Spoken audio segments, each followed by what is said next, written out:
All right, welcome back to the property. This week we are framing walls. All right, so this was pretty much the beginning of what's been a pretty significant heat wave here in Montana so far in July. And we've hit triple digits a handful of times and stuff. So it's always important to make sure the pup has food. And I went ahead and set up my cut station canopy here just to get a little bit of a break from the sun.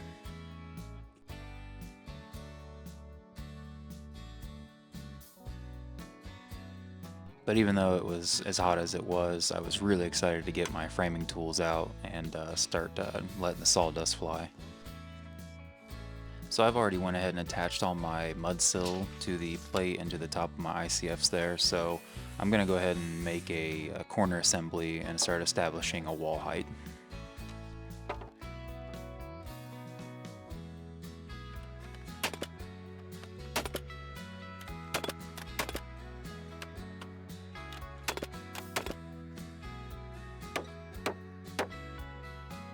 Now I'm using the southwest corner of my house, which is basically, this is kind of the living space, the kitchen area. I'm going to use this part of the slab to establish my wall height because my ICF wall is almost the wall height going towards the back. So I want to make sure these studs and most of the ROs in this room are up in this area.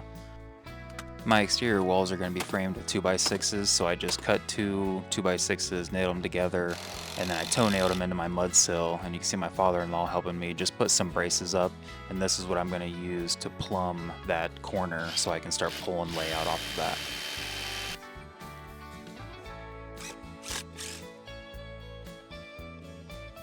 And this operation can be done with one person. It's just a lot easier to have another person there.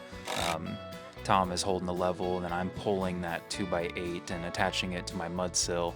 And basically, he just lets me know when I'm plumb, and I can put a screw in it, and that'll establish that corner, and everything will be solid and pulled from there. And I go ahead and just reinforce that brace there on the front of the slab with a ram set.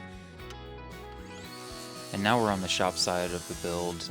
This is the northwest corner, and I wanted to get these front two corners established so that I can start pulling lines and I can check for square on the whole building and make sure I'm framing square.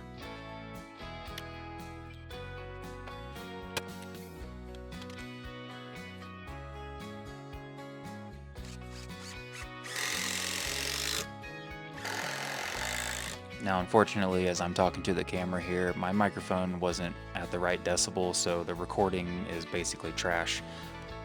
But basically, all I'm saying is that I rented this rotary laser that will shoot a 360-degree level plane all the way around the building, and then I use this receiver here to catch that signal, and I'm going to make marks all the way around the property, and those will be my reference marks that I measure up for wall heights, stud heights, plate heights, column heights. Everything going up is going to be measured off of these marks because it's 100% level all the way around.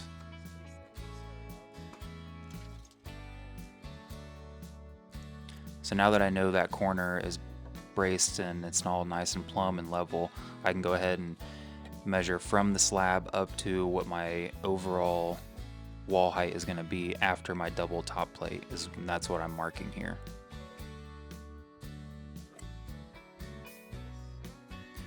With my wall heights designated, I'm going to go ahead and mark flat across that 2x6 my reference mark from the rotary laser, which I'll then transfer that measurement to the back so that I can set my top plate height all the way down this wall. After I made my marks with my rotary laser around all the foam for the ICF, I did go ahead and snap some chalk lines. It's that red line you can see just below that joint between the foam blocks. That's going to help me give me a reference, like I said, all the way around the entire back of this building. And I also went ahead and marked all my columns, my posts, basically anywhere I could put this mark to give me a reference as I'm building, I did.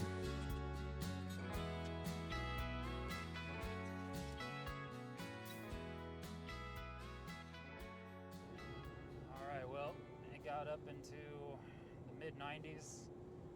It's about 2 o'clock, and I'm just really spent for the day. So that heat just is just sapping it out of me, man. So I got Maple with me, and we are actually going to run in to Billings and I got to go look at a couple things. I got to pick up some fuel for my pass load, my framing gun. So that is how we are going to finish out today, and we will set wall heights and start doing walls tomorrow.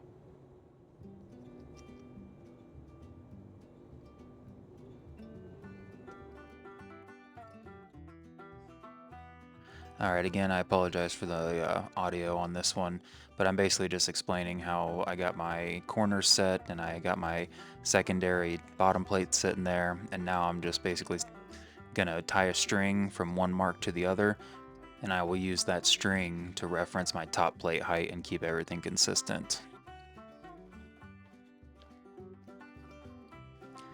So tying a long length of this string, this is a 60-foot run here.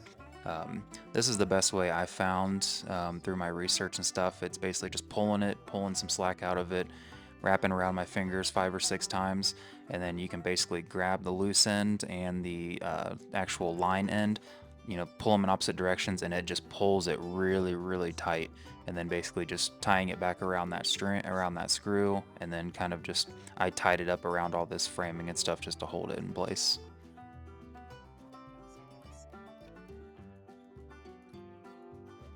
So the string height is set at the bottom of my top plate height, and I will use that string and I will be able to measure from my bottom plate to that string, and that will tell me how tall my studs need to be. But before I do that, I need to go ahead and run my 16 on center layout on this bottom plate. So I went ahead and got a measurement and popped that end wall stud in there, which is what my top plate will sit on. And then I walked my layout down about 15 feet, basically the closest layout mark to a 16-foot 2x6, which is what my top plate's going to be. And I'm just going to put basically a little stud in here just to hold the top plate in place. I used that second stud to get a measurement so I can go over here to my top plate material and I can cut a top plate that'll land halfway on that stud.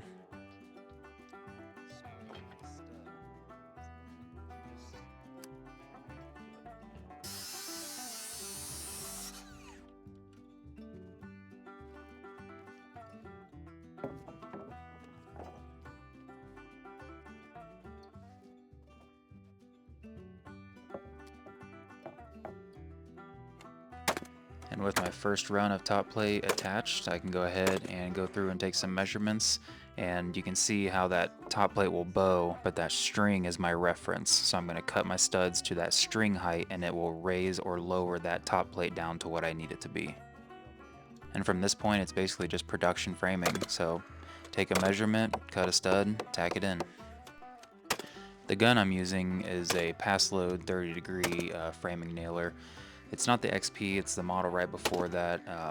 In a previous life I was a trim carpenter full-time, and I never really had use for or enough work for a full air compressor and a framing nailer system.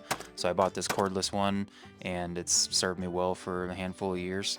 And now that I'm framing my house, it's coming in handy here too.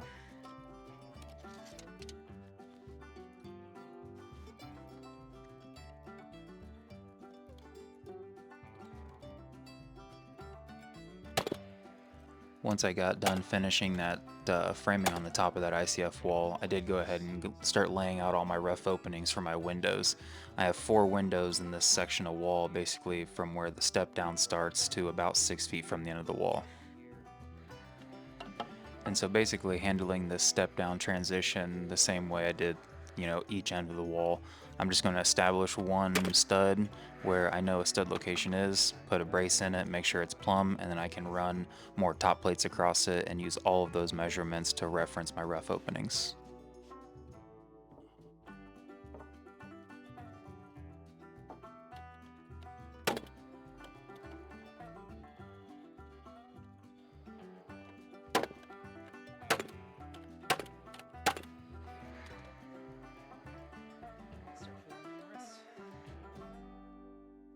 And we're back to just going into production mode, just taking measurements, tacking studs in. I'm establishing my king studs and sort of getting those rough openings established, and basically just getting ready to start framing in the sills and the jacks and everything.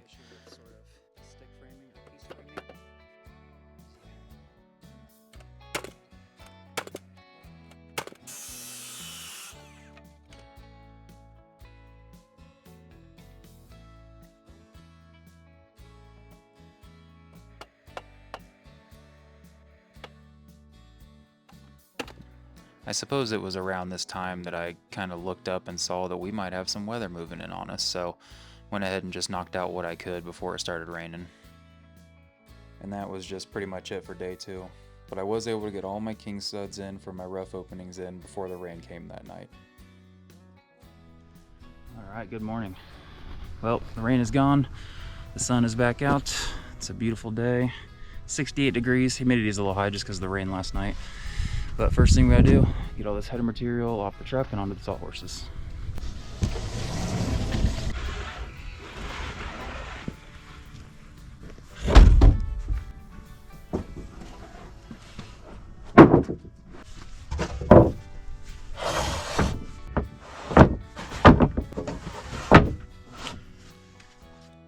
So I spent a few hours that morning putting in my jack studs and basically getting these walls ready for my headers, which are going to be double 2x8s on this south wall here.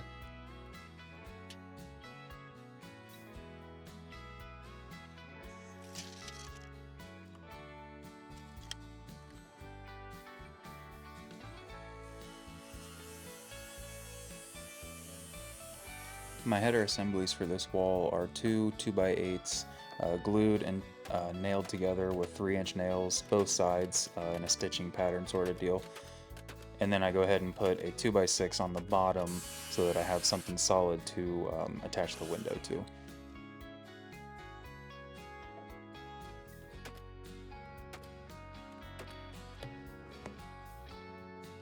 Now if you can see that tiny little gap between the top plate and the top of the header there, you can see it gets a little bit bigger as it goes down when I smack this header into place. That's because I actually messed up framing this wall initially. I transferred my measurement from the front to the back and I went to the wrong side of the line basically. So my rear wall was actually 3 inches shorter than it needed to be. I since then went back, cut everything out, and reframed that little knee wall in the back, and now it's all nice and solid.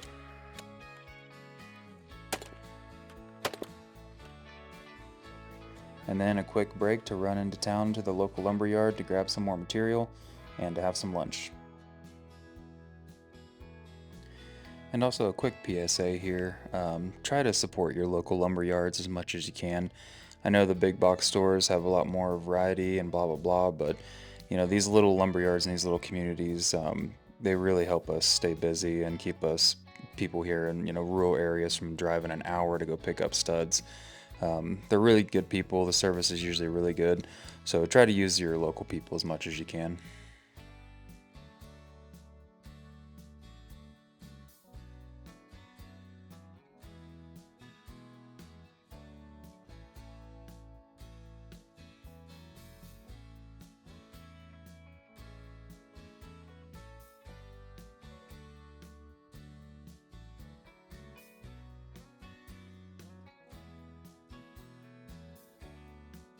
Okay, so we're ready to start throwing some of these sills in. I'm going to go ahead and just tack one side in, put the level on it, make sure it's level side, side to side. I will put a little 5-degree bevel on the front just to make sure I've got some good watershed.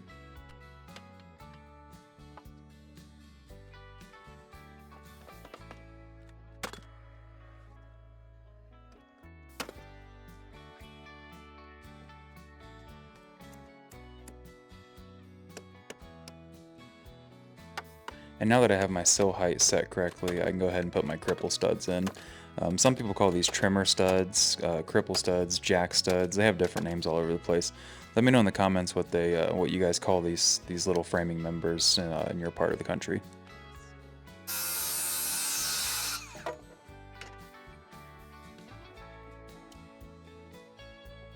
The backs of those header cavities will get filled with either fiberglass or a spray foam insulation. I'm not really sure yet, but they will get filled with something. We've also decided to do the Zip R sheeting on the exterior of this house. So this side of the house, being the southwest side, is going to get an R12, which is the 2-inch thick insulation on top of the 7/16 zip sheeting. The other two sides of the house are going to get the R6 because they're not the prevailing side and they don't get as much weather.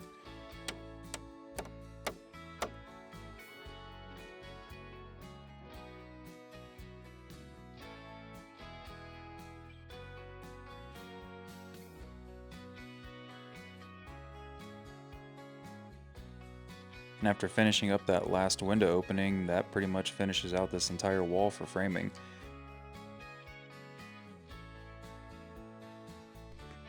The next video will be out in a couple weeks, and we'll catch you up on what we've had going on.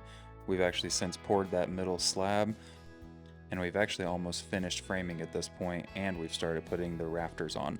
So come back and see us on the next one. Thank you.